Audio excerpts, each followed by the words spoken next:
तो हम स्टार्ट करने लगे हैं एक और very very interesting video on complex analysis. जो टॉपिक है हमारा आज का वो है singularity and residue and calculus of residue. So chapter number 6 है हमारे पास, fundamentals of complex analysis by doctor Iqbal. अच्छी बुक है, हम इसको फॉलो करेंगे। सो स्टार्ट करते हैं। कि वीडियो पर्टिकुलरली उन बच्चों के लिए जो जल्दी से रिवीजन करना चाहते हैं, उन्हें बहुत सारा टाइम नहीं लगाना। तो आप जल्दी से हमारी वीडियो देखें, फिर अपनी बुक को फॉलो करें और अल्टीमेटली आपसे क्वेश्चन इंशाल्लाह हल्के के तरीके से सॉल्व हो जाएंगे। ठीक है, तो स्टार्ट करते हैं आज का लेक्चर। अगर आपने अभी तक सब्सक्राइब नहीं किया तो इट्स वेरी अनफेयर, जल्दी से सब्सक्राइब बटन को हिट कर दो, हमें काफी एनर्जी देगा। और हमने डिसाइड किया हम ज्यादा से ज्यादा वन शॉट वीडियो बनाने की कोशिश करेंगे। सो स्टार्ट करते हैं आज के लेक्चर में। चलो ठीक है, हम नेक्स्ट स्लाइड की तरफ मूव करते हैं। Here is over next slide here. चलो जी, हमारी नेक्स्ट स्लाइड आ चुकी है। स्टार्ट करते हैं। सबसे जो पहला कॉन्सेप्ट है, शुरू में थोड़ी डेफिनेशंस रहेंगी बिकॉज डेफिनेशंस बहुत ज्यादा इंपॉर्टेंट होती हैं।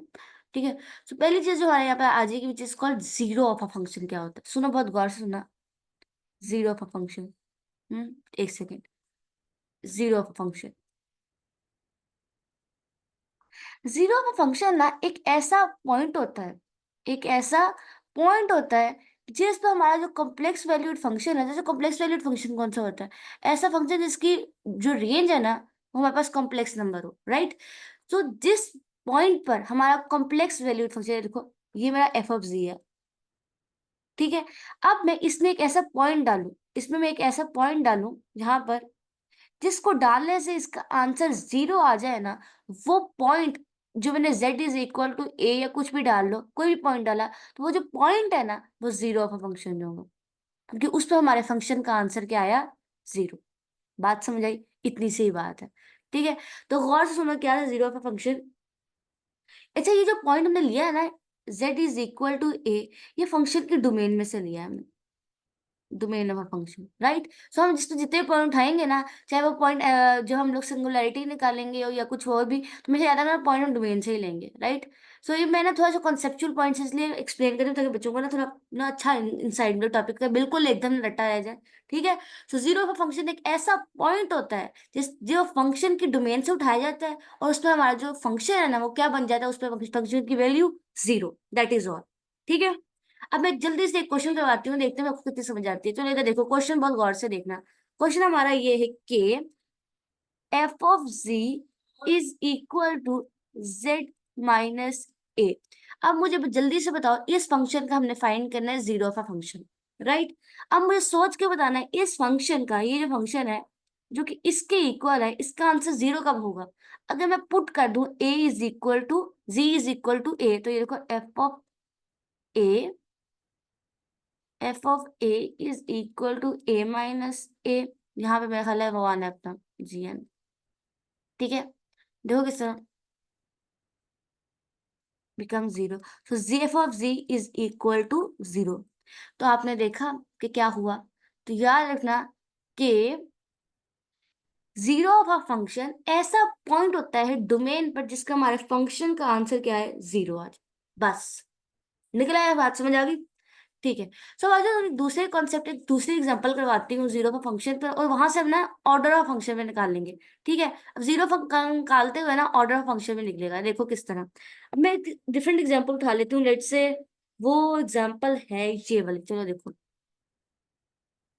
F of ji is equal to z minus a power six. तो सिक्स की बजाय ज्यादा बड़ी हो जाएगी, टू पावर टू थ्री लिख लो, राइट? ये हमने पावर ले ली है। अब मेरी बात सुनो, बहुत गौर से सुनना। मैंने कहा इसका जीरो फंक्शन निकालो। अच्छा, जीरो फंक्शन कहाँ निकल रहा है आप देख सकते हो, पर देख के बता सकते हो at F A Z is equal to A पर ये जीरो का फंक्शन निकल रहा है। ठीक है, अब इसी फंक्शन का जीरो फंक्शन का ऑर्डर निकालना है। देखो किस तरह ऑर्डर जीरो फंक्शन का वो पॉइंट होता है या वो डेरिवेटिव होता है जिस पर मेरे फंक्शन का आंसर नॉन जीरो आ जाए, फंक्शन का आंसर नॉन जीरो आना चाहिए। ठीक है, देखो किस तरह। मैं तो इसका पहला डेरिवेटिव लूंगी, पावर सात, पावर में एक माइनस थ्री, यहाँ पे आएगा z माइनस ए टू। अब पावर सात, पावर में को डेरिवेटिव आ गया, पावर सात, पावर में को माइनस सिक्स, और ये लो एक और डेरिवेटिव ले लो। अच्छा देखो, हाँ एक और डेरिवेटिव सिक्स, और ये वन आ गया। देखो, तो ये ऑर्डर निकल आया। क्यों के? तो order of this function is 3, क्योंकि इसके थर्ड डेरिवेटिव पे इसका आंसर नॉन जीरो आया है। जिस डेरिवेटिव पर फंक्शन का आंसर नॉन जीरो आ जाए, वो डेरिवेटिव जो n है ना, n, वो डेरिवेटिव जो n है वो उसका क्या होगा, वो क्या होगा, उसका ऑर्डर होगा। ठीक है, वो डेरिवेटिव उसका क्या होगा, ऑर्डर होगा। डेरिवेटिव उसका ऑर्डर होगा। मैंने मेडिसिन पेन तो नहीं यूज किया हुआ, हाँ। तो ये जो n है ना, ये इसका ऑर्डर है, क्योंकि इस डेरिवेटिव पर ना इस फंक्शन का आंसर जो है वो नॉन जीरो आ गया। ठीक है, तो यहाँ पे जीरो ऑफ अ फंक्शन और ऑर्डर ऑफ अ फंक्शन निकालना आपको आगे। ठीक है, अब हमारा नेक्स्ट चीज है which is called singularity. Singularity, अच्छा, सिंगुलैरिटी में और जीरो ऑफ फंक्शन में डिफरेंस है। बच्चे इसको अक्सर एक कह देते, बट ये एक नहीं है। सिंगुलैरिटी या फिर सिंगुलर पॉइंट, या फिर सिंगुलर पॉइंट कह लो, सिंगुलर पॉइंट किसी भी फंक्शन का singular point of complex value. अच्छा, यहाँ पे आता है ना कॉम्प्लेक्स एनालिसिस है, तो मैं जब भी कोई फंक्शन को तो एफ ऑफ जी देने आना चाहिए। ठीक है, कोई और फंक्शन है लेके बैठ जाना, यही वह फंक्शन है। कोई भी फंक्शन एफ ऑफ जी जिस पॉइंट पर जिस पॉइंट पर नॉन एनालिटिकल हो जाए, नॉन एनालिटिकल हो जाए, वो पॉइंट जो है ना, वो सिंगुलर पॉइंट, वो सिंगुलरिटी है। याद रखना, यहाँ वर्ड बहुत इंपॉर्टेंट है, which is called non non non analytical. ऐसा पॉइंट जिस पर मेरा फंक्शन नॉन एनालिटिकल हो, सिंगुलर पॉइंट है। जीरो ऑफ द फंक्शन में फंक्शन की वैल्यू जीरो होती थी उस पॉइंट पर, एफ ऑफ जी जीरो के इक्वल हो जाता था, वो उसको जीरो का फंक्शन था। राइट, तो मेरे गौर से सुनना, एक बात बहुत गौर से, मैं कोई चीज दिखाने की कोशिश करती हूँ। ठीक है, ये देखो, बहुत गौर से देखना। जैसे मैं फंक्शन ले लेती हूँ, लेट से ये लो, मैंने बहुत ही पतला पेन क्यों ले लिया है, एक सेकंड के, मैं पेन में मोटा लूंगी, ज्यादा ज्यादा अच्छा आता है। ये देखो, बहुत गौर, इज इक्वल टू 1/z। अब मुझे सोच के बताना, ये जो फंक्शन है ना, ये फंक्शन, ये ना एनालिटिकल है पूरी की पूरी डोमेन पर, एक्सेप्ट एक पॉइंट पे ये फंक्शन एनालिटिकल नहीं है। अच्छा, एनालिटिकल मतलब होने का मतलब क्या है, कि वो डिफरेंशिएबल हो पूरी की पूरी डोमेन पर। ठीक है, एनालिटिकल मतलब होने का मतलब क्या होता है, डिफरेंशिएबिलिटी। ठीक है, और याद रखना, मतलब उसका डेरिवेटिव एग्जिस्ट करता हो, सब कुछ हो डिफरेंशिएबिलिटी में। तो याद रखना, इसका डेरिवेटिव, अगर मैं इसका डेरिवेटिव कहाँ एग्जिस्ट नहीं करेगा, किस पॉइंट पर ये फंक्शन जो है वो नॉन एनालिटिकल हो सकता है। अगर मैं यहाँ पे नीचे जीरो डाल दूं, नीचे अगर जीरो आ जाए ना, तो इसका आंसर इन्फिनिटी आ जाएगा। इसका आंसर क्या आ जाएगा, इन्फिनिटी आ जाएगा। और आप जानते हो, अगर इसका आंसर 1/0 लिख दूं, तो ये इनडेफिनिट फॉर्म बन जाएगी, अनडेफिनिट फॉर्म बन जाएगी। और या आप ये भी जानते हो, अनडेफिनिट फॉर्म्स का डिफरेंशिएशन पॉसिबल नहीं है, डेफिनेट। तो करना पूरी कहानी में ये है, पूरी कहानी में जब भी कहे कि वो पॉइंट ढूंढो जिसमें फंक्शन, जो सिंगुलर पॉइंट ढूंढो, तो याद रखना वो पॉइंट ढूंढो जब फंक्शन के अंदर कुछ पुट करने से आंसर इन्फिनिटी आए। अगर आंसर इन्फिनिटी आ जाए, तो वो पॉइंट ढूंढे जिसमें फंक्शन का आंसर इन्फिनिटी आए, तो वो पॉइंट ही उसका नॉन एनालिटिकल पॉइंट होगा, और वो पॉइंट ही उसका नॉन एनालिटिकल पॉइंट होगा, वो पॉइंट ही उसका सिंगुलर पॉइंट होगा। बात समझ आई, वो पॉइंट ही उसका सिंगुलर पॉइंट होगा। अब थोड़ी सी एग्जांपल करवाती हूँ, तो जैसे इसका, इस फंक्शन का सिंगुलैरिटी में कहूँ फाइंड कर, तो कहाँ आएगी, at ji is equal to zero. At ji is equal to zero इस फंक्शन का क्या है, सिंगुलर पॉइंट। आगे बात समझ, कुछ और एग्जांपल करवाती हूँ, कुछ और एग्जांपल देखो, बहुत गौर से देख, मैं कुछ और दिखाने की कोशिश करती हूँ। देखना, बहुत गौर से देखना। तो इन अदर वर्ड्स करना कुछ खास नहीं है, वो पॉइंट ढूंढना जिस पर आंसर इन्फिनिटी आता रहे। ठीक है, ऐसे एरिया का फंक्शन ये है, 1/z-1। ठीक है, अब मैं कहूँ इस फंक्शन का आंसर है, या इसका सिंगुलर पॉइंट ढूंढो। सिंगुलर पॉइंट ढूंढो तो मतलब ऐसा पॉइंट ढूंढो जिस पर इसका आंसर इन्फिनिटी आ जाए पूरे के पूरे फंक्शन का। तो आप गौर से देखो, अगर मैं इस पे 1 पुट कर दूं तो क्या बनेगा, 1 -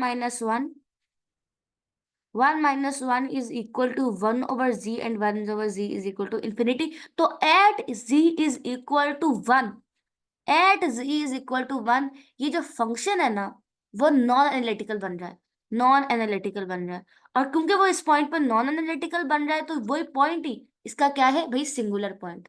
क्या है सिंगुलर पॉइंट। मैं बहुत ज्यादा बेसिक इसलिए करा रही हूँ ताकि जिसको कुछ नहीं ना पता उसको भी समझ आए वीडियो, और इसको पता है ऑलरेडी वो वीडियो को ये वाला पार्ट स्किप कर कर आगे जाके एग्जांपल्स देखे जो हम इसको सॉल्व कराएंगे। आप स्किप कर सकते हो, वीडियो के चैप्टर्स बने हुए हैं, आप डिस्क्रिप्शन बॉक्स में जाके देख सकते हो, ठीक है। राइट, सो आप ये चीजें भी देख लो। बात समझ आ गई। कुछ और एग्जांपल करवाऊंगी तो ये ज्यादा अच्छे समझ आए सिंगुलर पॉइंट सिस्टम निकालने, क्योंकि सिंगुलैरिटी निकालने आएंगे तो ही पोल्स निकालने आएंगे और फिर रेजिड्यू लगेगा, तो इट्स वेरी इंपॉर्टेंट।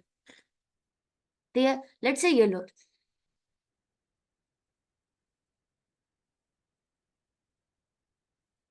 अब मुझे आपसे बताओ, इस फंक्शन का, ये जो मैंने आपको फंक्शन लिखा है, मैं कहती हूँ इसका सिंगुलैरिटी निकाल कर दिखाओ। इस फंक्शन का सिंगुलैरिटी निकाल कर दिखाओ। अब बताओ, कोई ऐसा पॉइंट है एक्सेप्ट इन्फिनिटी। अब मैं जब इन्फिनिटी डालूं तो इन्फिनिटी की पावर 6 करने से तो इन्फिनिटी आ जाएगा। इन्फिनिटी के पॉइंट डालने के अलावा, अच्छा ये नहीं होगा तुम इन्फिनिटी डाल के आंसर इन्फिनिटी ले आओ, नहीं भैया ऐसा नहीं करना।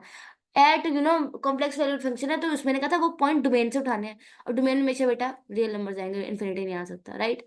सो यहाँ पे देखो, इस फंक्शन को देखो गौर से, z की पावर 6, क्या ये किसी पॉइंट पर नॉन एनालिटिकल हो सकता है? हम्म, ये किसी पॉइंट पर नॉन एनालिटिकल हो सकता है आपके ख्याल में? नहीं। तो याद रखना, इस फंक्शन की इस फंक्शन की नॉन एनालिटी क्या होगा, एनालिटिसिटी और सिंगुलर पॉइंट निकालना इम्पॉसिबल है। ये फंक्शन जो है वो ऑलवेज एनालिटिकल फंक्शन है, ये ऑलवेज एनालिटिकल फंक्शन है। और जो फंक्शन हमेशा एनालिटिकल हो, डोमेन के हर पॉइंट पर एनालिटिकल हो, उसको इंटायर फंक्शन कहा जाता है। आगे आगे एग्जांपल करवाऊंगी, इसकी डेफिनेशन भी दिखाऊंगी आपको। ये इंटायर फंक्शन है, ठीक है। तो ये फंक्शन ऑलवेज ऑलवेज क्या है, एनालिटिकल। अब याद रखना कि गौर से देखना, मेरी बात गौर से देखना। इधर देखो, मैं इसको मिटाऊं ना, इधर देखो गौर से देखना, मैं चीज दिखा देती हूँ फिर हम आगे बढ़ेंगे। इधर देखो बस, एनालिटिकल फंक्शन में ना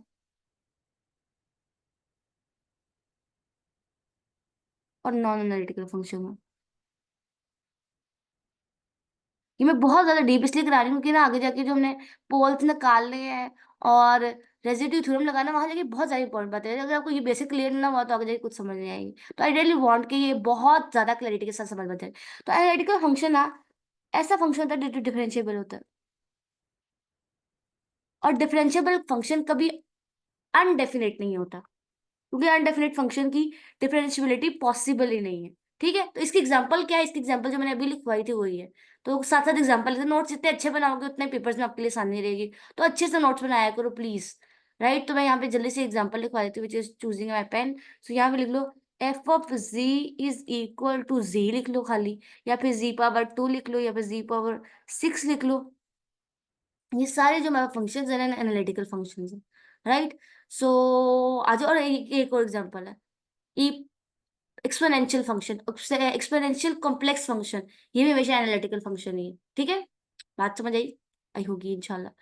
ठीक है, मैं भी दिखाऊंगी इसको, सब एक्सपेंड करके दिखाएंगे थोड़ी देर बाद आपको, राइट। मैं भी आगे जाके दिखाऊंगी, टेंशन लेने को सब कुछ सिखाएंगे। और ये फंक्शन जो होता है वो non analytical, non differentiable function होता है, और ये ना अनडिफाइंड होता है, नॉट अनडिफाइंड लिखना है, अल्लाह माफ करे।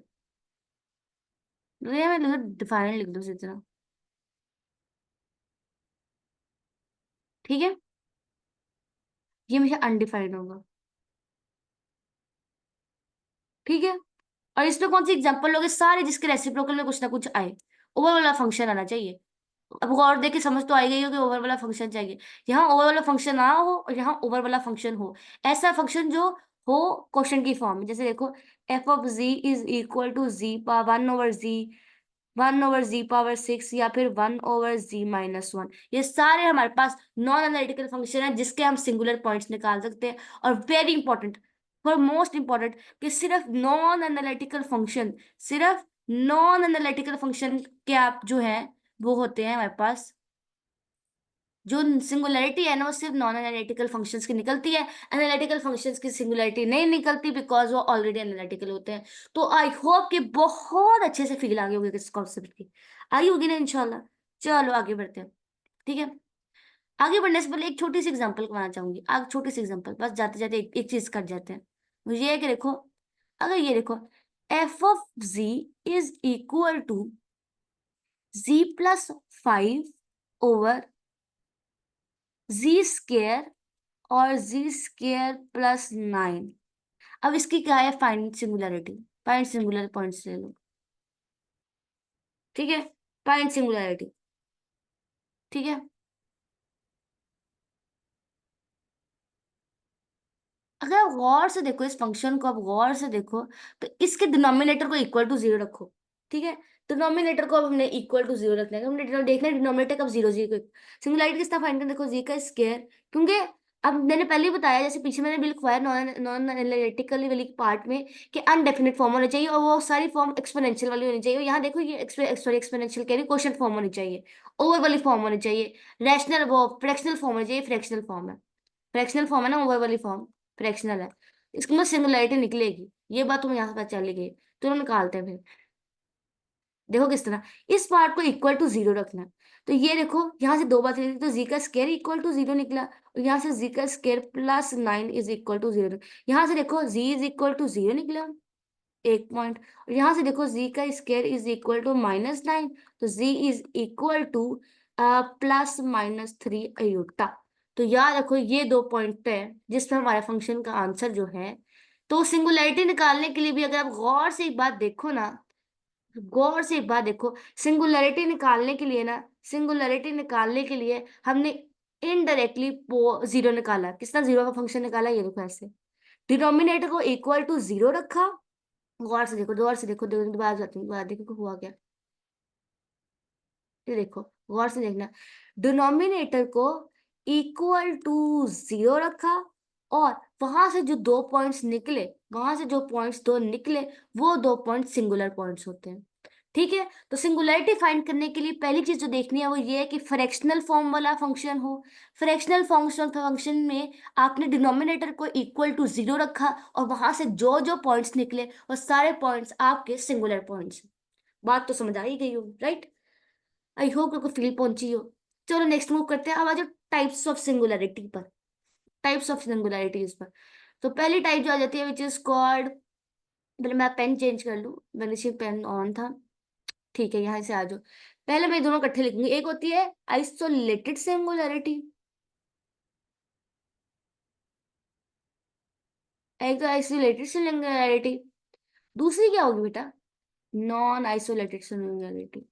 नॉन आइसोलेटेड सिंगुलैरिटी पूरे चैप्टर का फील देंगे इंशाल्लाह, आपको कभी भूलेगा नहीं। पेपर्स में आपको काफी चीजें ये हेल्प आउट करेंगी इंशाल्लाह। Non singularity.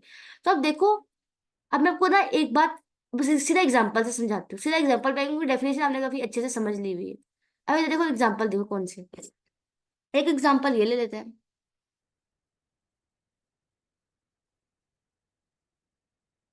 ठीक है।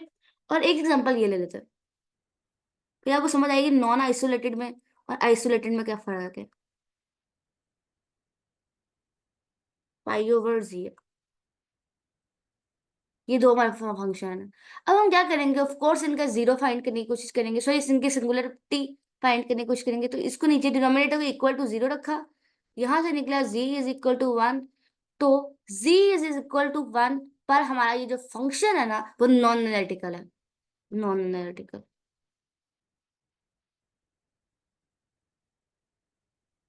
बात बन गई, फाइंड कर लिया इस फंक्शन का।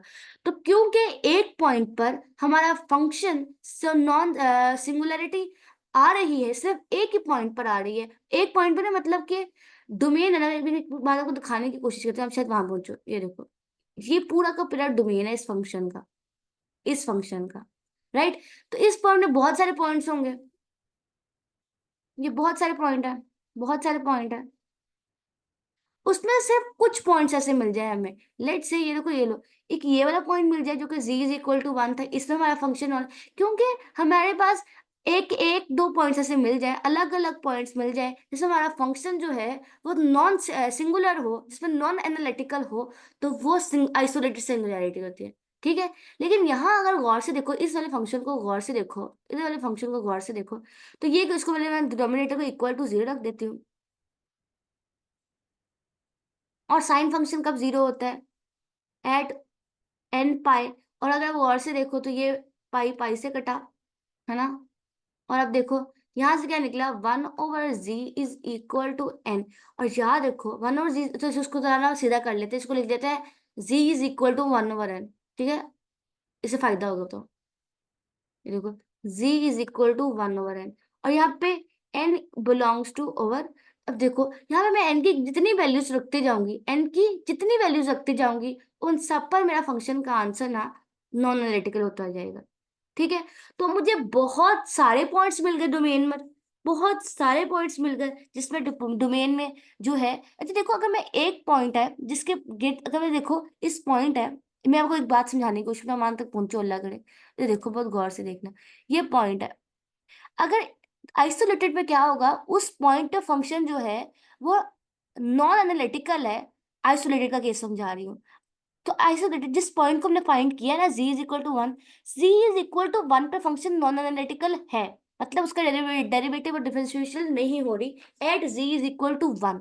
लेकिन z इज इक्वल टू 1 के नेबरहुड में, नेबरहुड का होता है करीब करीब के पॉइंट्स, बहुत ज्यादा करीब करीब के पॉइंट्स, ठीक है, उस पर हमारा फंक्शन जो है ना वो एनालिटिकल है। करीब करीब के पॉइंट्स पे फंक्शन हमारा क्या है, एनालिटिकल है। ठीक है, फंक्शन की डोमेन में जिस पॉइंट पे आप कह रहे हो ना फंक्शन नॉन एनालिटिकल है, उस पॉइंट की डोमेन में फंक्शन एनालिटिकल होगा। कॉन्सेप्ट समझो प्लीज, कॉन्सेप्ट समझो। मुझे पता है आप लोग बहुत कह रहे हो बहुत डीप हो रहा है, बट कॉन्सेप्ट समझो तभी फील आएगी टॉपिक की। ठीक है, तो नेबरहुड में फंक्शन क्या है, एनालिटिकल है। बट यहाँ देखो यहाँ क्या होगा, यहाँ पे फंक्शन उस नॉन एनालिटिकल का केस बता रही हूँ, नॉन एनालिटिकल कलर चेंज कर लेते हैं। तो नॉन एनालिटिकल केस देखो, अगर फंक्शन इस पॉइंट पर देखो जी इज इक्वल, अगर इस पॉइंट पर फंक्शन नॉन एनालिटिकल है ना, तो उसके नेबरहुड में भी कुछ पॉइंट्स होंगे जिसमें फंक्शन नॉन एनालिटिकल होगा। किस केस में, नॉन एनालिटिकल केस में।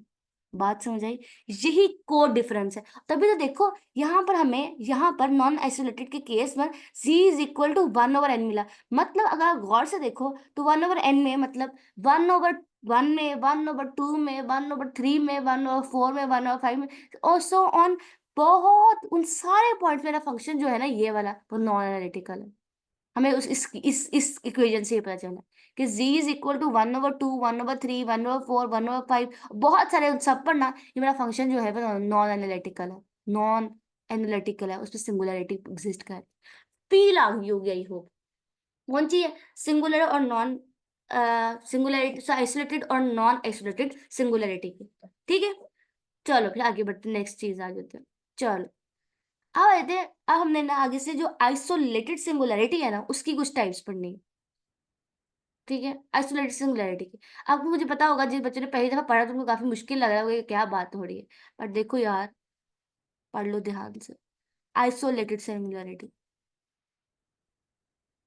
Isolated singularity. अब समझो, पहले जो उसकी टाइप है ना उसे बोलते हैं भाई रिमूवेबल सिंगुलरिटी। ऐसी सिंगुलरिटी जिसे आप खत्म कर सकते हैं। फंक्शन है कुछ ऐसा गिवन हो आपको कि आप उस फंक्शन को सॉल्व करें तो ऑटोमेटिकली ना सिंगुलरिटी रिमूव हो रही हो। ठीक है, तो उसे रिमूवेबल सिंगुलरिटी कहते हैं। कैसे फंक्शन होंगे, दिखाती हूँ आपको, दिखाती हूँ, टेंशन नहीं लेनी। और दूसरी चीज आती है विच इज कॉल्ड, दूसरी टाइप है विच इज कॉल्ड पोल्स। ये बहुत इंपॉर्टेंट है, ये पोल्स आगे काम आएंगे रेजिड्यू निकालने में। ये पोल्स को आपने बहुत गौर से इसको याद रखना है। वैसे ये भी इंपॉर्टेंट है और जो नेक्स्ट होगा वो भी इंपॉर्टेंट है, लेकिन ये सबसे ज्यादा इंपॉर्टेंट है क्योंकि पोल्स दे तो सारा काम करना रेजिड्यू में, पोल्स निकालना बहुत अहम है। ठीक है, और तीसरी चीज है which is called essential, essential isolated singularity, essential isolated singularity, iso पे सिंगुलरिटी। अब मैं आपको सबकी एक एग्जांपल दिखाने की कोशिश करूंगी ताकि फील आए कि क्या होगा। देखो किस तरह रिमूवेबल सिंगुलरिटी ना इस किस्म के फंक्शन का फॉर्म होगा। देखो किस तरह, अगर आपको ये वाला फॉर्म आता जैसे साइन जी, साइन जी ओवर जी, राइट, ये वाला फॉर्म है। और अगर आप गौर से देखो, किसी को याद है साइन फंक्शन की एक्सपेंशन क्या थी, एग्जैक्टली अगर आपको याद है तो बहुत अच्छी बात है, z minus z cube over 3 factorial plus z की 5/5 factorial, odd power alternative sign के साथ। ऑड पावर है, पावर ऑड पावर्स लेनी है, ऑड पावर्स, और फैक्टोरियल में भी ऑड आना है, ऑड नंबर्स आएंगे सारे, साथ में ऑल्टरनेटिव सिंबल्स, ऑल्टरनेटिव साइंस है, सॉरी। ठीक है, प्लस और यहाँ पे जाएगा हमारे पास माइनस z⁻7/7 सो ऑन, और नीचे हमारे पास क्या है, z। अब मैं इन सबको डिवाइड करके दिखाती हूँ आपको क्या बनेगा, ठीक है, डिवाइड करके देखते हैं क्या बनेगा। तो ये डिवाइड कर लो, तो यहाँ पे जी से कटा 1 आया, माइनस जी का स्क्वायर ओवर 3 फैक्टोरियल प्लस, अब यहाँ देखो जी की 4/5 फैक्टोरियल, यहाँ फैक्टोरियल, अच्छा खुल गया ये, 5 फैक्टोरियल, और यहाँ आएगा माइनस जी की power 6/7 factorial and so on. और अगर आप गौर से देखो, बहुत गौर से देखने वाली बात है, देखना बहुत गौर से, कि इस फंक्शन को अगर मैं आपको गौर से दिखाऊं, तो ये फंक्शन जो था, ये फंक्शन जो था वो सिंगुलैरिटी फॉर्म में कहूंगे, इसके फंक्शन को सिंगुलैरिटी फाइंड करो तो आप कहते हैं z=0 पर था। z=0 पे आप कहते हैं ये फंक्शन अनडिफाइंड था। तो भाई ये देखो ना, z=0, यहाँ पे 0, यहाँ पे भी 0, तो 0/0 वाली फॉर्म बन जाती है ना, 0/0 वाली फॉर्म। तो आप कहते हैं भाई सिंगुलैरिटी पॉइंट है। लेकिन अगर मैंने इस फंक्शन को थोड़ा सा सॉल्व किया, इस फंक्शन को ना थोड़ा सा सॉल्व किया, तो मैंने जाना कि फंक्शन तो नॉन एनालिटिकल बन गई। देखो यहाँ पे वन 1 - z² / 3 फैक्टोरियल है, तो ये 1 - z का स्केयर ऊपर आ गया है। और ये देखो यहाँ पे तो हमें कोई डिनोमिनेटर में z मिल ही नहीं रहा, डिनोमिनेटर में z मिल ही नहीं रहा, तो सिंगुलैरिटी हम फाइंड कर ही नहीं सकते। तो यहाँ पे हमने सिंगुलैरिटी जो थी z=0 पे, उसको कर दिया रिमूव। कैसे? बाय एक्सपेंशन से। हमने एक्सपेंड किया है किसको, z साइन z की फंक्शन जो सीरीज थी उसे खोल दिया पकड़ के। बात समझ आई? तो अगर आप ऐसा कुछ कर सकोगे, कुछ सॉल्व करने के बाद, कुछ सॉल्व कर लो, उसके बाद आप खत्म कर सको, कुछ सॉल्व करने के बाद फंक्शन को खत्म कर सको, उसकी सिंगुलैरिटी को, उसे रिमूवेबल सिंगुलैरिटी कहा जाता है। आ गई फील? चलो पहुंच गई होगी, समझ आ गई होगी। अब आ जाओ दूसरी टाइप है which is called poles. Poles देखते हैं, पोल्स क्या होते हैं। पोल्स देखो किस तरह होंगे। पहले मिटा रहे हैं पिछला, देखो किस तरह। पहले आइसोलेटेड पॉइंट खत्म किया, इधर से आ जाओ, ठीक है। पोल्स बहुत इंपॉर्टेंट है, बहुत ज्यादा इंपॉर्टेंट है, मैं पहले बता देती हूँ पोल्स क्या है। अगर फंक्शन, अगर कोई फंक्शन जो आपको कहा जा रहा है कि नॉन एनालिटिकल है, तो वो फंक्शन बहुत ज्यादा इंटरेस्टिंग हो गया है। वो फंक्शन जो है वो फाइनाइट पार्ट में, उसका फाइनाइट पार्ट जो है ना, वो वो आइसोलेटेड, वो सिंगुलैरिटी है।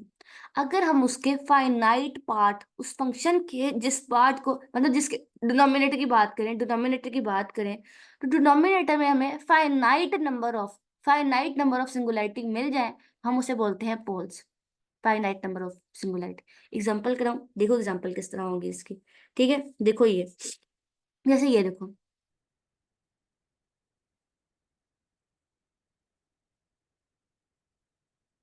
माइनस आना था। ये फंक्शन कब एनालिटिकल है, नॉन एनालिटिकल है, यहाँ पे सिंगुलर पॉइंट्स हम कब मिलेंगे? Eight z=3। तो फाइनाइट नंबर है ना जिसपे हमारा फंक्शन जो है वो नॉन एनालिटिकल है, तो वो पोल्स है।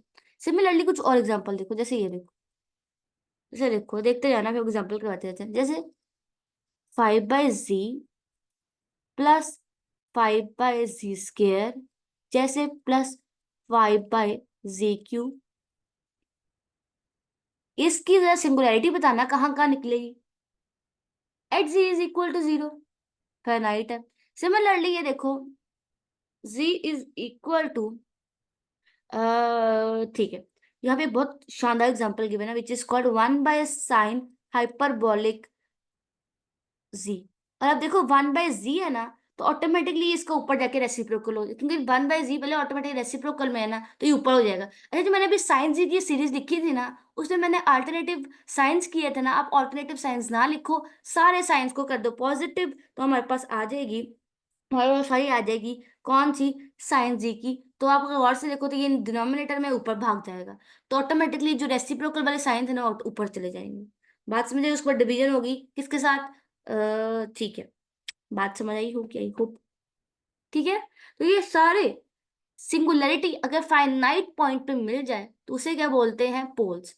अच्छा, आप ये गौर से देखो, इसमें और पोल्स में और एसेंशियल सिंगुलैरिटी में पता क्या डिफरेंस है, कि हमें ना वहां पे बहुत सारे यहाँ पर देखो, यहाँ पर ना हमें बहुत सारी इनफाइनाइट सिंगुलैरिटी मिलती है। जैसे ये देखो कैसे मिलती है इनफाइनाइट सिंगुलैरिटी, जैसे ये देखो फंक्शन, जैसे फंक्शन है हमारे पास 1/, फंक्शन तो लिख लो ऐसे, एफ ऑफ जी है ना, तो f of ji is equal to 1, हाँ, f of ji is equal to sine 1/z। इसको जरा एक्सटेंड करें, क्या आएगा, 1/z माइनस 1/, एक सेकेंड होगा, -1/z², 2 नहीं आना है, सॉरी क्यूब आना, cube cube cube, odd power आना, 3 फैक्टोरियल प्लस 1/5, 5 फैक्टोरियल -1/z7 और 7 फैक्टोरियल एंड सो ऑन।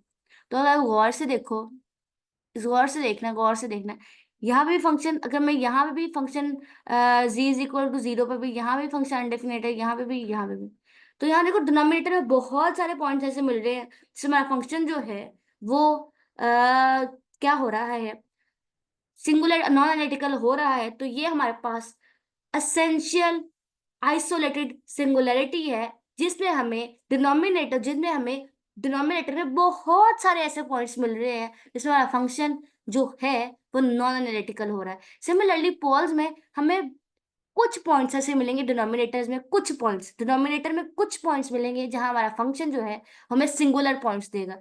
और जो रिमूवेबल सिंगुलैरिटी है ना, उस पे हम लोग डिनोमिनेटर में जिस पॉइंट पे फंक्शन नॉन एनालिटिकल हो रहा होगा उसे रिमूव कर देंगे। आई होप को बात तो क्लियर हो रही हूँ, ठीक है। पर आगे बढ़ने से पहले मैं आपको एक बहुत इंपॉर्टेंट बात बताती हूँ, उसके बाद हम लोग रेजिड्यू करेंगे, रेजिड्यूज निकालेंगे, राइट। सो पहले मैं एक एक चीज बहुत इंपॉर्टेंट बताती हूँ। तो याद है, जब भी कोई फंक्शन, जो भी कोई फंक्शन, ये देखो, जब भी कोई फंक्शन एफ ऑफ जी जो है, मेरे पेन बड़ा कर लो, ये लो, कोई भी फंक्शन जो है एफ ऑफ जी, ठीक है, कोई भी फंक्शन एफ ऑफ जी, जब जिसके पास सिंगुलैरिटी होगी ना, सिंगुलैरिटी होगी, उस पर हमेशा लॉरेंट सीरीज लगेगी, लॉरेंट सीरीज लगेगी, ठीक है, हमेशा क्या लगेगी, लॉरेंट सीरीज। लेकिन ऐसा फंक्शन विच इज ऑलवेज, चलो ऑलवेज सिंगुलैरिटी लिख लो या फिर नॉट हैव सिंगुलैरिटी लिख लो, चलो ऑलवेज एनालिटिकल लिख लेते हैं, चलो ज्यादा, इसके पास ऑलवेज एनालिटिकल हो, इसके पास सिंगुलैरिटी ना हो, तो उस पर क्या लगेगी, टेलर सीरीज। ये बहुत इंपॉर्टेंट है, क्योंकि जो इसकी जो थ्योरम्स है ना, वहां पे जब उन्होंने कहा ना डू नॉट हैव सिंगुलैरिटी, वहां पे उसने थ्योरम के प्रूफ में टेलर सीरीज को लगा दिया। और जब उसने कहा ना सिंगुलैरिटी है तो लॉरेंट सीरीज आया, बच्चों को ये समझ नहीं आता कि लॉरेंट सीरीज कब लगनी है और टेलर सीरीज कब लगनी है। तो ये पॉइंट बहुत ज्यादा की इंपॉर्टेंट पॉइंट था हमारा का। अगर आपको किसी बंदे को पहले चैप्टर भी आता है ना, तो उसे ये पॉइंट नहीं पता होगा, ठीक है। तो सिंगुलैरिटी जब हो तो लॉरेंट सीरीज लगाओ, किसी फंक्शन की अगर फाइंड करे तो लॉरेंट सीरीज कब लगेगी, जब उसकी सिंगुलैरिटी है किसी फंक्शन की। और टेलर सीरीज कब लगेगी, जब फंक्शन पूरा का पूरा एनालिटिकल है। और टेलर सीरीज जो लॉरेंट सीरीज है इसकी फॉर्म कुछ इस किस्म की होती है, देखो इसको मैं एक्सप्लेन करने की जरा कोशिश करती हूँ, देखो इसको दिखाती हूँ आपको, ठीक है। ये देखो प्यारा लिखेंगे जरा, गंदा नहीं। लॉरेंट सीरीज का क्या केस है, ये देखो F of ji is equal to a naught plus summation sign 1 से n तक की कहानी है। यहाँ से मेरा पेन गायब हो चुका है, मैं दोबारा से पेन कनेक्ट, हाँ, 1 से n तक। और यहाँ पे आएगा हमारे पास an/gn प्लस an/gn। तो अब गौर से देखने वाली बात है, यहाँ पहुंचना गौर से देखना। यहाँ देखो, मैं एक मिनट दिखाती हूँ, पेन नहीं गायब हो जाता, पता नहीं कहाँ चला गया। मैं एक सेकंड दिखाती हूँ आपको। अब ए नॉट पहला पॉइंट एज इट इज आएगा, और अगर गौर से देखो तो ये देखो, जो जी पर हमारा फंक्शन, जी की वैल्यूज पर हमारा फंक्शन जो था वो सिंगुलैरिटी देनी थी ना, तो यहाँ देखो इस पॉइंट पे, इस पार्ट में फंक्शन के हमें कोई सिंगुलैरिटी नहीं मिल रही। लेकिन यहाँ देखो अगर, तो जी जो है वो डिनोमिनेटर में पड़ा है, तो यहाँ पे हमें सिंगुलैरिटी मिलेगी। तो याद रखना, लॉरेंट सीरीज एक ऐसी सीरीज होती है जिसमें दो पार्ट्स होते हैं। एक पार्ट को बोला जाता है एनालिटिकल पार्ट, और ये दूसरे पार्ट को बोला जाता है प्रिंसिपल पार्ट। और हमें जितनी भी सिंगुलैरिटी मिलेगी ना, वो प्रिंसिपल पार्ट में मिलेगी, क्योंकि एनालिटिकल पार्ट तो पहले से एनालिटिकल है, हमें उसमें कुछ मिलना ही नहीं है, राइट। सो हमने देखा किसको है, प्रिंसिपल पार्ट को। तो लॉरेंट सीरीज का प्रिंसिपल पार्ट हमें क्या देगा, सिंगुलैरिटी। ठीक है, किसी भी फंक्शन की सिंगुलैरिटी निकालनी है तो उसकी लॉरेंट सीरीज लिखो और लॉरेंट सीरीज में से उसका प्रिंसिपल पार्ट लिखो, प्रिंसिपल पार्ट आपको सिंगुलैरिटी दे देगा। बात समझ आई? चलो आगे बढ़ते हैं। ये थोड़ा सा की पॉइंट बताने की कोशिश की है। मुझे पता टिल नाउ काफी बेसिक करवाया, बहुत ज्यादा बेसिक्स करवा दिया मैंने, लेकिन ये बहुत ज्यादा इंपॉर्टेंट था, राइट। और एक दूसरी चीज कर लेते हैं विच इज कॉल्ड इंटायर फंक्शन, और कौन सा मेरोमॉर्फिक फंक्शन। ऐसा फंक्शन जो हर पॉइंट पर डोमेन की एनालिटिकल हो, वो इंटायर फंक्शन है। ठीक है, एक एग्जांपल करवाई देती हूँ ताकि थोड़ी सी फील मिल जाए। और ऐसा फंक्शन जो हर पॉइंट पर, कुछ पॉइंट्स पे जो है वो एनालिटिकल ना हो, उसे मेरोमॉर्फिक फंक्शन बोला जाता है।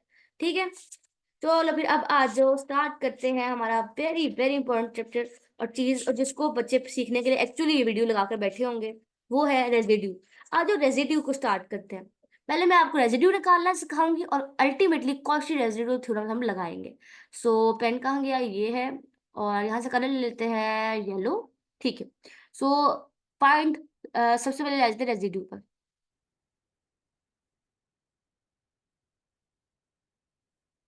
ठीक है, तो कोई फंक्शन लेना, सुनो आप कैसे हूँ। ठीक है, ओके, तो फंक्शन लेते हैं f of ji is equal to 1/z²। ये हमारा फंक्शन है, मैं इसका रेजिड्यू निकालना सिखाऊंगी। अच्छा देखो, ये फंक्शन जो है, ये फंक्शन जो है वो सिंगुलर पॉइंट उसका कहाँ निकल रहा है, कब नॉन एनालिटिकल हो रहा है, at ji is equal to 0। ठीक है, at ji is equal to 0 हमारा फंक्शन जो है वो सिंगुलर पॉइंट दे रहा है और नॉन नॉन एनालिटिकल है। और उस वक्त फंक्शन की जो पावर है ना, जो फंक्शन की पावर है, वो इस फंक्शन का क्या है भाई, ऑर्डर। क्योंकि हमारे पास फाइनाइट सिंगुलैरिटी मिल रही है और आइसोलेटेड भी है, फाइनाइट भी है, तो इसको कौन सी सिंगुलैरिटी बोलेंगे? एवरीबॉडी दिमाग को थोड़ा सा जोर दो। ऑफ कोर्स पोल्स है, कोर्स पोल है। तो हमें पोल मिला है of order 2 at ji is equal to 0। बात समझ आई? मैं इसको साफ करके लिख कर दिखाती हूँ। अब एग्जांपल्स को बहुत गौर से देखना, क्योंकि वही हमारी जो आइसिंग है पूरी केक पर। देखो किस तरह, एट, ठीक है, having pole, this example have pole of order 2 at ji is equal to 0। ठीक है, अब रेजिड्यू का फॉर्मूला सुनो, मजा तो तुम्हें तब है। तो हमने रेजिड्यू निकालना है फंक्शन का, फंक्शन का residue of function at ji is equal to 0। ठीक है, तो देखो क्या करेंगे, जो भी अगर फंक्शन का ऑर्डर हो, जो भी ऑर्डर हो, उसे 1/m-1, जो भी ऑर्डर है उसमें से एक कम करो, एक माइनस करो, 1 माइनस कम करो, तो यहाँ आएगा 1 फैक्टोरियल लिखेंगे। फिर यहाँ पे d/d z, जो फंक्शन की जो ऑर्डर है ना, ऑर्डर उसमें से एक काम करके इसकी पावर आ जाएगी, प्लस जो फंक्शन की पावर है ओरिजिनल ऐसे डॉट एफ ऑफ जी।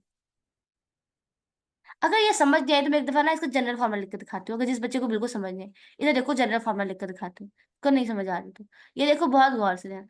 हम लेट करते हैं फंक्शन की जो पावर है ना, ऑर्डर है ना, वो m है। तो अगर फंक्शन की ऑर्डर m हो तो रेजिड्यू किस तरह फाइंड करोगे?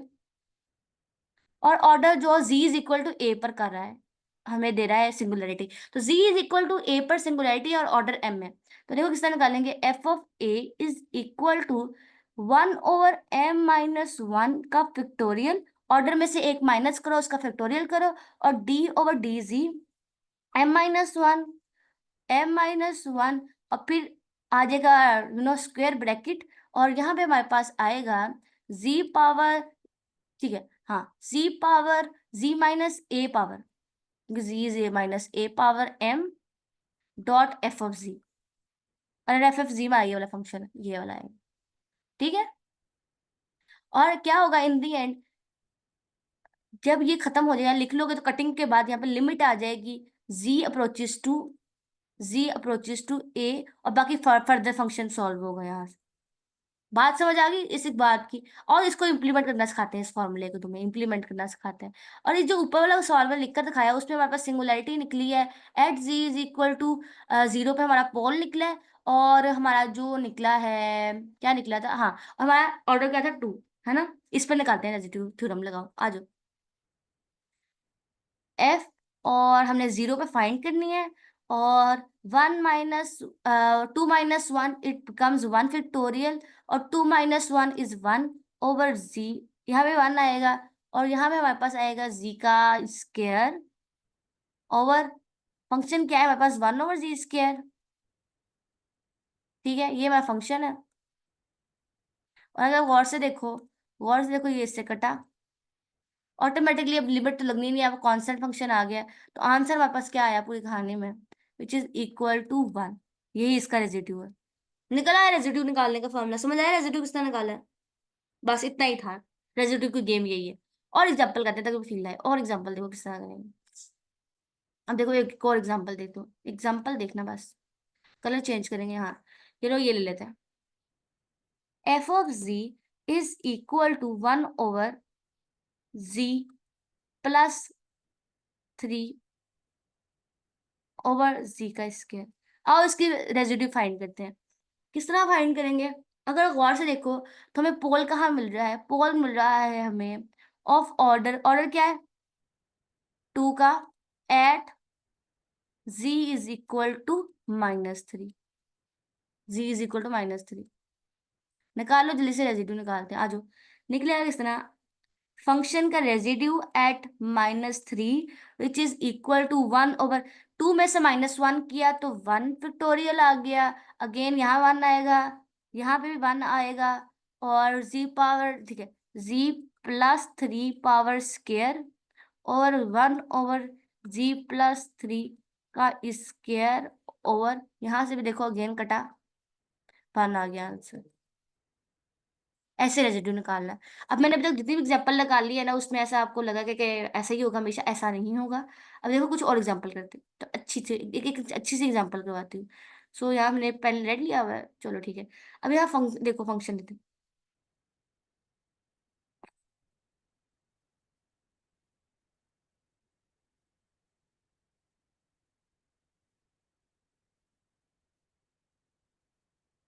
अब मैंने कहा इसका फाइंड करो, क्या रेजिड्यू, रेजिड्यू फाइंड करना है। तो अगर आप गौर से देखो, अच्छा यहाँ मैंने एक काम करो, यहाँ से स्क्वायर डालो, ठीक है। तो अगर गौर से देखो तो इसके पोल कहाँ निकल रहे हैं, पोल्स निकल रहे हैं हमारे पास एट पोल्स, एट ऑर्डर क्या है 1 है, इसका भी ऑर्डर 1 है, इसका भी ऑर्डर 1 है, तो poles of order 1 and 1 at z = 3 पर मिल रहा है एक पोल है, और हमें z = 4 पे मिल रहा है ना। तो अब आओ दो जगह, अब देखो यहाँ पे 2 पोल्स लग रहे हैं, जितने पोल्स लगेंगे उतने रेजिड्यू निकलेंगे। अब इस बार 2 बार रेजिड्यू लगाएंगे, किस तरह, ये देखो, एक बार 3 पे लगेगा, तो 1/2 - 3 पावर क्या है 1, तो यहाँ पे 1 - 1। अब 1 - 1 है, तो इसका मतलब है जब ऑर्डर सिंपल पोल आ जाए, मतलब कि ऑर्डर एक ऑर्डर का पोल आ जाए तो किस तरह लिखोगे, तो याद ना एक ऑर्डर का जब पोल आए ना तो कैसे लिखोगे, लिमिट, क्योंकि ऑर्डर 1 है, याद रखना ये सिर्फ ऑर्डर 1 वाले केस में होगा, तो लिमिट z अप्रोचेस टू 3, ठीक है। यहाँ पे हमारे पास क्या आएगा, z - 3 पर हमने पोल निकाला 1/z z-3, और z-4, और यहाँ से रहा। तो यहाँ से देखो गौर से देखना, थोड़ी ये ले लेते हैं, ये इससे कटा, दोनों कटे आपस में, और अब बात बचेगा क्या। अब देखो मैं z को लिमिट पुट करती हूँ यहाँ पे, तो यहाँ पे भी 3 आ जाएगा, 3/3 - 4 क्या होता है -1। सो ऑटोमेटिकली हमारे पास पहला जो पोल था ना, z = 3 पर, जिसका ऑर्डर 1 था, उसका रेजिड्यू -3 निकल आया। बात समझ आई। और अब दूसरा पोल निकालते हैं जो कि एट z = 4 है, तो वो भी सिंपल पोल है, उसका भी फॉर्मूला यही रहेगा, ठीक है। हाँ, तो थोड़ी चेंजिंग करते हैं इधर, 1 आएगा, ओके। तो z = 1, z1, ठीक है। और अगर गौर से देखो अगेन, ये इससे कटा, तो ये देखो 4 आना है यहाँ से, तो 4/4 - 3 becomes 1, तो आंसर 4। तो एट z = 4 हमारे पास पोल जो रेजिड्यू है वो 4 आया है, और एट z = हमारे पास 3 पर हमारा पोल जो निकला है वो -3 निकला। ठीक है, रेजिड्यू निकालना आ गया आप लोगों को। आई होप कि आपको अच्छी तरह फील आ गई होगी, आई होप कि आई होगी फील, राइट।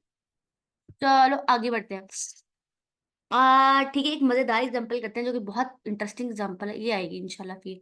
देखो किस तरह करेंगे। F of ji is equal to, I know कि आज की वीडियो काफी लंबी हो गई होगी, पर क्या करें, फील तो देनी है ना आपको। Z is equal to 1, Z is equal to 3, और जी इज इक्वल टू 2 कर लो चलो। इसे बॉल फाइंड करते हैं, ठीक है। अच्छा ठीक है, उसने कहा है, अच्छा एक सवाल थोड़ा डिफरेंट है, सवाल को समझना है थोड़ा, ये थोड़ा इंपॉर्टेंट क्वेश्चन है और ये बहुत इंटरेस्टिंग है।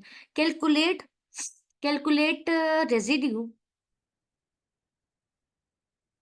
Eight z is equal to 1, equal लिखना था, हमने क्या लिख दिया, हाँ, z is equal to 1, 2, 3 and at infinity, ठीक है, एट इन्फिनिटी, ठीक है।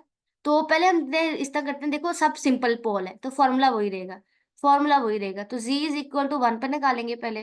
तो z, limit z approaches to 1, limit z approaches to 1 आएगा यहाँ पे, और यहाँ पे आएगा ऑफ कोर्स 1/z, ठीक है, और पूरा फंक्शन आएगा z का स्क्वायर ओवर 1/z, 1 - 2, 1 - 3, तो ये फंक्शन रहेगा। और देखो यहाँ कटिंग होगी, ये कटेगा इससे, बाकी सब कुछ वैसा का वैसा ही रहेगा। तो देखो अब जरा लिमिट पुट करते हैं।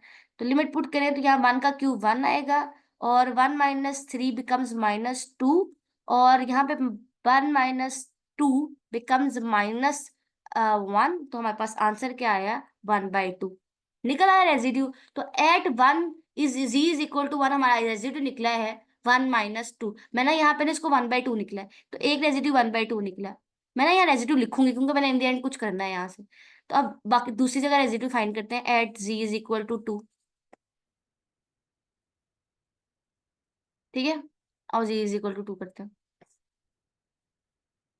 फंक्शन का residue at z is equal to 2 is equal to limit z approaches to 2,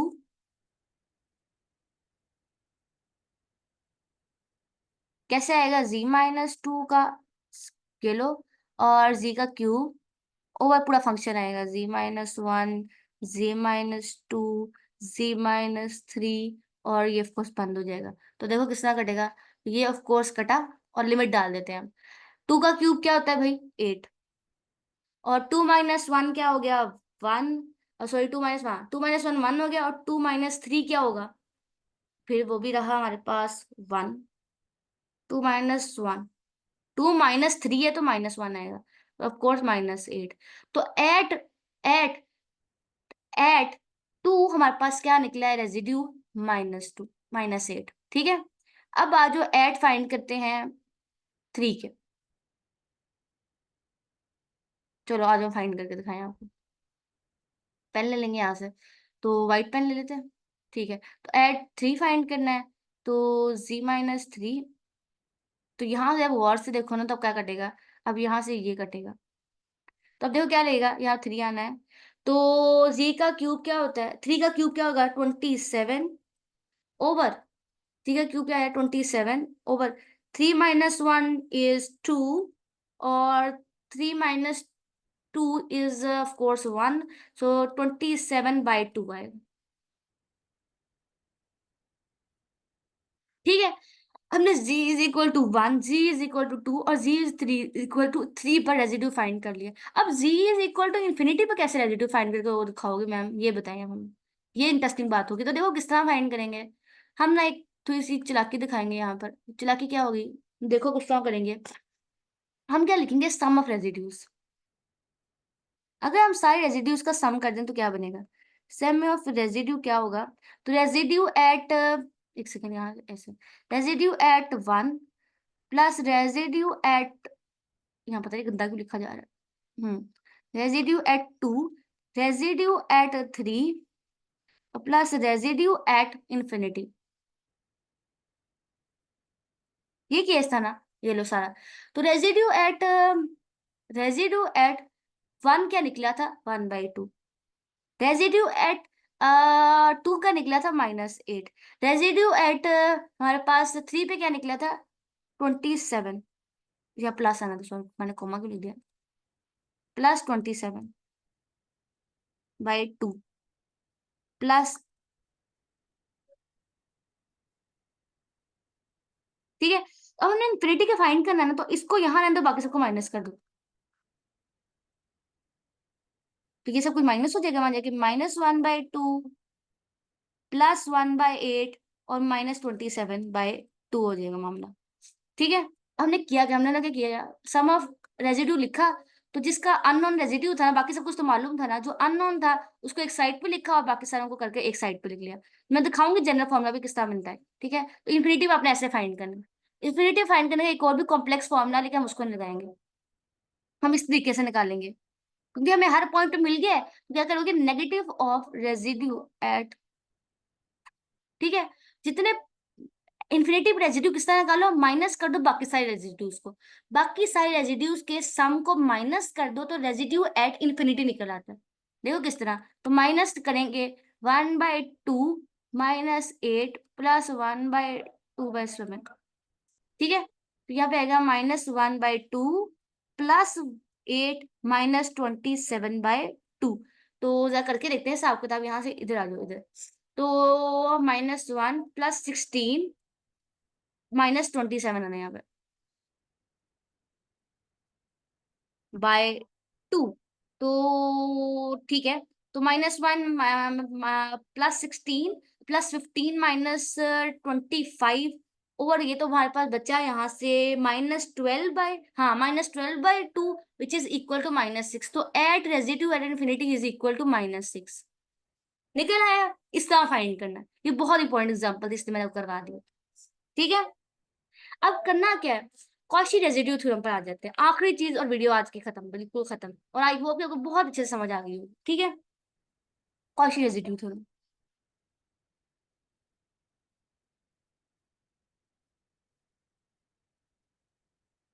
Cauchy residue theorem कुछ भी नहीं कहता। कॉशी रेजिड्यू थ्योरम पता क्या कहता है, कि आपको कोई भी फंक्शन दिया जाए और उसका कहा जाए फाइंड लो कॉशी रेजिड्यू थ्योरम से, तो क्या करना है, पहले आपने उसको कैलकुलेट करना, स्टेप नंबर 1 क्या है, कैलकुलेट करना है रेजिड्यूज को,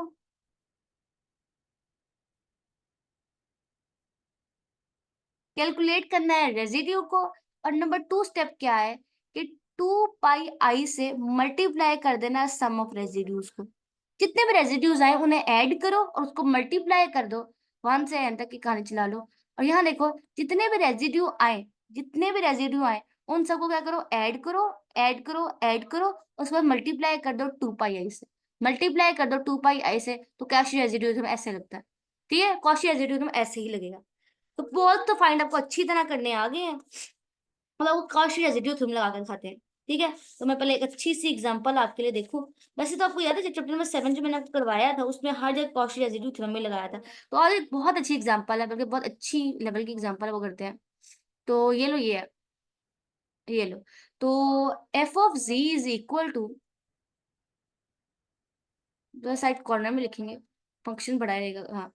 तो f(z) इज इक्वल टू, हाँ, जी साइन जी और जी की 4, और इसका आंसर जो है ना हमारे इक्वल है हमारे पास, चलो ठीक है, इसका आंसर हमने फाइंड करना, प्रूफ है वैसे तो ये, ठीक है। हमने इसको सॉल्व करना है, देखो किस तरह सॉल्व करेंगे, कॉशी रेसिड्यू थ्योरम से करना है, बाय कॉशी रेसिड्यू, CRT।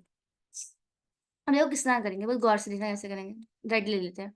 देखो गौर से, इसका पोल देखो कहाँ निकल रहा है, at ji is equal to, pole निकालेंगे, तो पोल ऑफ ऑर्डर कितना निकला, 4, at z is equal to 3, sorry z is equal to 0, ठीक है। तो लगा दो जल्दी से रेजिड्यू थ्योरम, एट हमने निकाला 0 के, और ऑर्डर में से एक माइनस करो विच इज बिकम 3 का फैक्टोरियल, और यहाँ पे भी वही आएगा 3 ओवर dz का 3 ओवर, हमारे पास आएगा z की 4, और पर यहाँ पे आएगा साइन ओवर z की 4, और गौर से देखो ये काट रहा है, ठीक है। अब यहाँ देखो, 3 का फैक्टोरियल क्या होता है, 1/6, और अब हमने क्या लेने हैं, साइन फंक्शन के डेरिवेटिव्स, 3 डेरिवेटिव लेंगे, उसके बाद लिमिट पुट करेंगे, और लिमिट में लगाना ही भूल गए यहाँ पे, अच्छा ठीक है, यहाँ पे मैं लिख लेती हूँ लिमिट। हाँ यहीं से लिख लेते हैं, हाँ। जब अपने अप्लाई कर देना ना कटिंग करने के बाद इस रेजिड्यू थ्योरम में, तो यहाँ पे z is equal to approaches to zero, limit भी लगानी है, ठीक है। पहले आपने ये पूरा फॉर्मूला लिखना है, और जब आपने कटिंग शूटिंग कर लेना उसके बाद z is equal to limit put करनी है, राइट। तो साइन z, तो साइन z का पहला डेरिवेटिव क्या आएगा, इज इक्वल टू, तो this implies that z approaches to zero, 1/6 as it is. तो एक डेरिवेटिव लो तो साइन का क्या आता है, cos z, तो यहाँ पे स्क्वायर भी आना है, हाँ। तो d का स्क्वायर और z का square is equal to cos Z. और हमने को डेरिवेटिव ले लेते हैं, यहाँ पे आ जाओ। भाई मैंने अपने पेन काफी मोटा यूज किया जिसकी जगह काफी होना। तो यहाँ पे को डेरिवेटिव ले, तो कॉस का डेरिवेटिव क्या होता है, माइनस जी, माइनस साइन जी, माइनस साइन जी आ जाएगा। फिर हम क्योंकि एक और डेरिवेटिव लेंगे तो वी गेट माइनस कॉस जी, ठीक है। सो माइनस कॉस जी आएगा 1/6, माइनस कॉस जी आएगा इन द एंड, ठीक है। तो माइनस कॉस जी में डालो 0, तो हमारे पास -1 आ जाएगा, तो 1/6 इज द आंसर। रेजिड्यू हमारे पास क्या निकला है, -1/6। तो अब हम क्या लगाएंगे, कॉची रेजिड्यू थ्योरम। तो अब कॉची रेजिड्यू थ्योरम क्या कहते हैं, कि जितने भी सम ऑफ रेजिड्यू निकले उसको मल्टीप्लाई कर दो 2πi से। और अगर आप गौर से देखो तो हमारे पास यहाँ पे सिर्फ रेजिड्यू एक ही निकला है, तो क्योंकि एक ही निकला है, तो अब सम ऑफ रेजिड्यू में हमारे पास एक ही रेजिड्यू होगा ऑफ कोर्स। तो बाय CRT लगाएंगे, कॉची रेजिड्यू थ्योरम। तो हमारे पास कॉची रेसिड्यू थ्योरम क्या कहता था, which is equal to 2πi into sum of residue. तो हमारे पास क्या रेसिड्यू निकला है, 2πi ओवर 1/-1/6। अगर यहाँ से देखो फिर से कटिंग हो रही है, 2 पे गया, यहाँ पे 3 पर गया, तो हमारे पास आंसर क्या निकला पूरी कहानी में, विच इज इक्वल टू -3π, हाँ ठीक है, -3, सॉरी हाँ ये गलत हो गया, -πi, -πi/3, ठीक है। तो ये हमारे पास आंसर आ गया, खूबसूरत सा। लग गया, समझ आई किस तरह लगा है, फील आ गई है। यही चाहिए था और कुछ नहीं चाहिए था। तो एक और एग्जांपल करवाऊं कि आप घर जाके खुद ही कर लेंगे, ठीक है। तो आई होप कि अब आपसे काफी हद तक एग्जांपल जो हैं वो सॉल्व होंगी और आपको मजा आएगा अगर करने में। फिर भी अगर कोई क्वेश्चन हो तो आप हमसे पूछ सकते हो व्हाट्सएप ग्रुप्स में भी, और कमेंट बॉक्स भी आपके लिए। या आपसे मुलाकात होगी अगली वीडियो में, तब तक के लिए अल्लाह हाफिज। और प्लीज इसको ज्यादा से ज्यादा शेयर करें, सब्सक्राइब करना मत भूलिए। अल्लाह हाफिज।